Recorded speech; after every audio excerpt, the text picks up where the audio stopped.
78.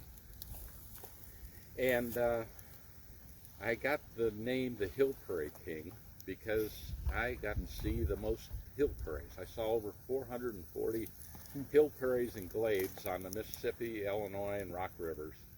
And I got to do a lot of works in hill prairies. And so hill prairies are really close to my heart because they probably strengthened my heart going up these darn hills. But Monroe County obviously has the most.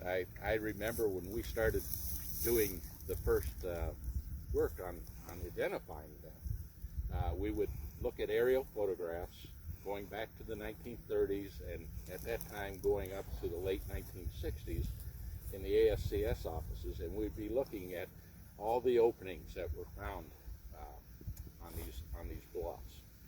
And we would look for different characteristics, coloration of the photos, of the black and white photos, looking for grazing terraces from past grazing with cattle and woody encroachment and other things, trails, to try to give us an idea of how good a prairie was. And then after we picked these areas, we would go in the wintertime and fly over them and reevaluate them again to make sure that if, let's say, the aerial photograph was 10 years old, there could be something happened out here where they bulldozed the thing or mined it or something like this, and the prairie was completely gone. But we could also get finer details from after we flew over the area. And then usually in the spring, starting down here, it was in March, we would do the initial field survey where we'd go out and look at them and begin to be able to get an idea of the diversity that was here, and could see if the structure had changed on any of these prairies, this type of thing. And in the year, it was it was the spring of 1976. It was a very warm winter, and I lived up in Lebanon, Illinois. And the forsythia, if you're familiar with forsythia, the ornamental shrub, that nice yellow flowers that you'll see blooming all over the place, it started flowering in late January. So we knew that we were going to get an early field season, so we spent a lot of time out here. I spent months in Monroe County just looking at hill prairies. We then determined which ones that we wanted to sample, and the first thing that became evident was, damn, there were a lot of them. You know, there's like some of these places, you may have 40 prairies, and you had to do the quandary of, okay, do I sample all these? And if I sample all these, am I going to need another year to do it? And so we had to kind of sift through things, and if we saw similar characteristics within a prairie that we were seeing in maybe a large one like here, we would sample the large one and say that this prairie and this prairie and this prairie are similar, they're grade A's. This one here might be a grade B, and so on like that. So then during the middle of the summer, we would actually do the sampling. And we had a field assistant that would go out with us, and there would, you know, the field slave, the person that you had to carry everything for you, including yourself, you know, you get someone younger than you, and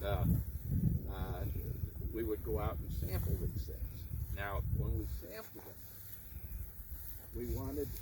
we wouldn't sample up and down the prairie like this. We'd sample across the face of it. If we were to go down there, there's our monarchs. By golly, they're still going south. We would sample across the face of the prairie. And the reason for that is because the prairie would be more consistently like the rest of the prairie by sampling across. You go up and down the gradient, and you're going to get some differences that are not necessarily always characteristic with what the prairie is as a whole. So we had these 1/4 meter square hoops, and the ones that we used at the time were aluminum. And if you know about thin aluminum hoops, if you were to toss them, next thing you know, it's rolling downhill. You got to send the field assistant down to get it. So, you know, we had a situation where we had transects that we would develop, and then we had a random set of numbers that we had to go across and put the hoops down. And you had to do it without saying, oh my gosh, I got to get this orchid over here. I got to put that on there like that. So you didn't do that. You would do it without looking, pace off the numbers that came up in the random numbers table and send down the hoop. Now, we're sitting out here today, 88 degrees up here in the air, and it's not too bad, is it? You get down here, ground level, and you're going to start getting somewhere close to probably 100, 115 degrees heat radiating off that soil and off the plants down here. So we had 20 plots that we had to put in, and we would be looking at the vegetation there and recording every species that we could find, and then moving on to the next plot. On days when it was hot like today, or even hotter, after about 10 plots, you'd be down. After a while, you got used to it pretty good, and getting down in there and digging out the little plants, that type of thing that were threw out there. Now, I think when I sampled Fults here, I think I had about 6 to 10 species per plot, which is not too bad. It's pretty good. And the prairie hadn't been burned in a while, so the first thing that I remember was seeing when a prairie had been burned, the flowering response of, you might not see a single, pale cone flower. You burn it, and all of a sudden, boom! It just releases them. So it was really pretty phenomenal. So we would collect that data. Like I say, that data. There was about 20. There were 20 plots per sampling, and we'd sample. If we had more than one, we'd always sample the highest quality prairie, like the grade A prairie versus a grade B prairie.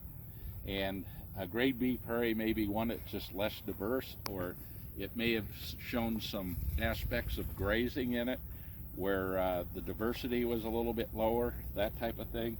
But for the most part, some of these areas, like I think White Rock and Potato Hill, and some of those that may have had as many as 40 prairies and glades in them, we may have only sampled 2 of those. But we looked at every one that we could to try to put some sort of evaluation on it that made it similar, if it was similar to the highest quality prairie or glade that was there. So, have you got any questions offhand?